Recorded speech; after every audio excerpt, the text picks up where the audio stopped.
Well, we're back again with yet another No Fluff analysis, and this time we'll be going over the Dash of Disaster Summon Showcase, running from the 28th of February until the 12th of March.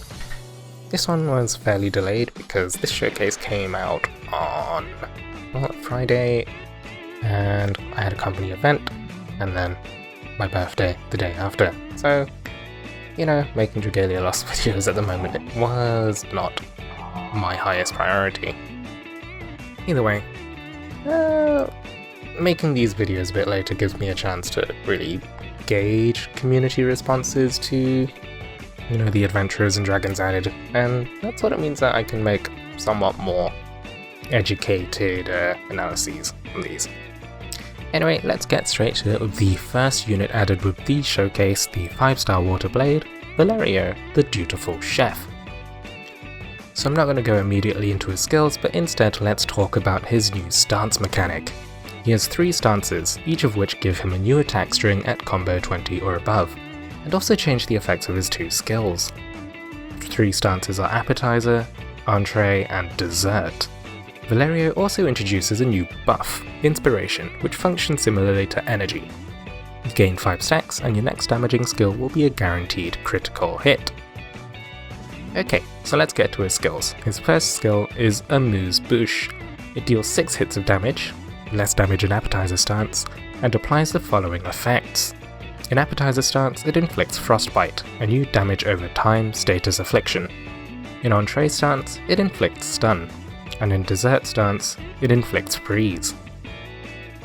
Second skill is Bon Appetit, which buffs the entire team based on Valerio's stance.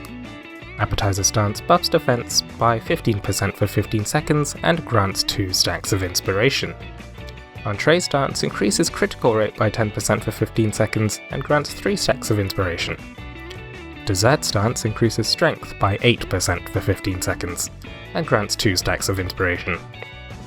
These defense, critical rate, and strength buffs will not stack with, say, another Valerio on your team. Being a blade unit, he has the standard strength co-ability. In terms of other abilities, his first ability is critical hit equals attack rate. Valerio gains 10% attack rate for 20 seconds after inflicting a critical hit. This effect has a 10-second cooldown. He also has burn resist, and his third ability is combo time. So the window of time between hitting an enemy and losing combo is extended by 4 seconds. Valerio's new stance mechanic makes him pretty hard to evaluate in terms of numbers, and also means that he hasn't really been added to simulations yet. But from his descriptions, he seems fairly powerful and will definitely be pretty fun to play with the stance mechanic. He's also the first water blade to be added to the summoning pool, opening up options for players that do not have Valerio from early on in the game's lifespan. Following the ordering in the showcase reveal video, we have the 5-star water dragon Nimis, the gluttonous gourmand. He grants water units plus 45% strength and plus 55% to the critical damage modifier. Nimis's skill is Pancake Paradise, grants a small heal to the user, plus 20% to the dragon gauge, and also extends your shapeshift time by 5 seconds. While Nimis doesn't immediately seem like an upgrade to Siren or Dragalia Jan, there could be potential for Nimis to be a decent dragon simply for soaking attacks with. If an adventurer can transform more often than usual, then perhaps that could be abused with Dragon's Claw mechanics.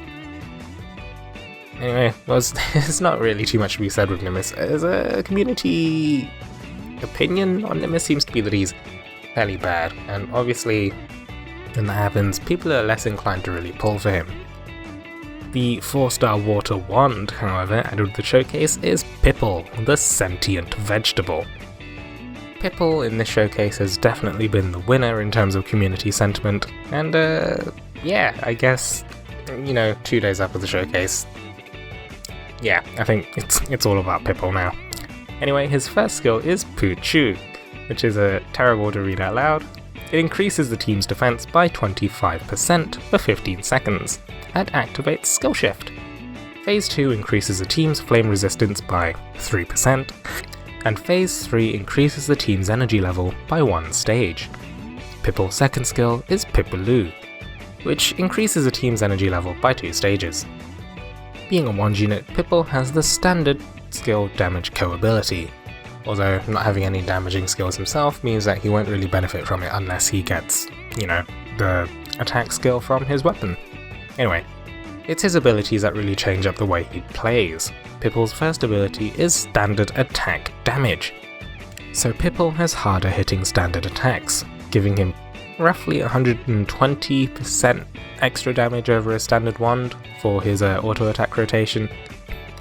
He also has burn resist, and his third ability is energy, gives him strength and critical rate. At maximum energy, Pipple has plus 40% strength and plus 15% critical rate. Honestly, Pipple is probably the strangest addition to Dragalia Lost's roster since the start of the game. I've already seen posts on Reddit of people clearing Expert and maybe even Master High Brunhilde with 4 Pipples, using Chocolatiers and Odd Sparrows. Honestly, Pipple is probably the unit making the biggest splash. And he's a vegetable. Anyway, moving on, while not part of the showcase, we also have Wyrmprints added with the update. The first of which is the 5-star print, Breakfast at Valerio's, giving flurry strength, granting plus 20% strength at combo 15 or higher, and then plus 8% critical rate at 70% hit points or higher. It also gives, as a third ability, plus zest for the current event. This is definitely a Valerio-centric print, but I could see someone like Nobunaga using this. 4-star print added with the showcase is the Queen of the Knife, granting Flurry Devastation, which is plus 10% critical rate at combo 15 or higher, and also plus 13% to the critical damage modifier. Also with a third ability of plus zest. So this is kind of another print aimed at Valerio, but with less impact due to being a 4-star print. Although I also think that the one print abilities adding plus percentage to the critical damage modifier is also fairly weak. Alongside the event, we have the 5-star event print Berry Lovable Friends, which grants plus 40% skill damage, plus zest, and plus Chef's Special. It's basically Plunder Pals. Use it for the event, but don't use it afterwards. In terms of other units added to the, or at least other rate up units on the showcase, we have Polyahu. That's it. So while there are fewer rate up units on the showcase, do keep in mind that this doesn't mean that you're more likely to pull Valerio, Pipple, Nimis, that kind of thing. It just means that if you don't happen to pull them, you're not going to get 6 Navids or something. Overall, I think people can safely hold off on dumping lots into the banner due to the fact that it's a 2-part banner, and you should be able to get Pipple fairly easily with a small number of summons. I'm still completely broke after the Monster Hunter showcases, but at least we're not going to get pity broken by lots of the same adventurer or dragon due to the lower number of rate up units. Anyway, we're going to be seeing Mitsuba in part 2 as far as I can tell. I believe that was announced in the What's New in Dragalia Lost news post.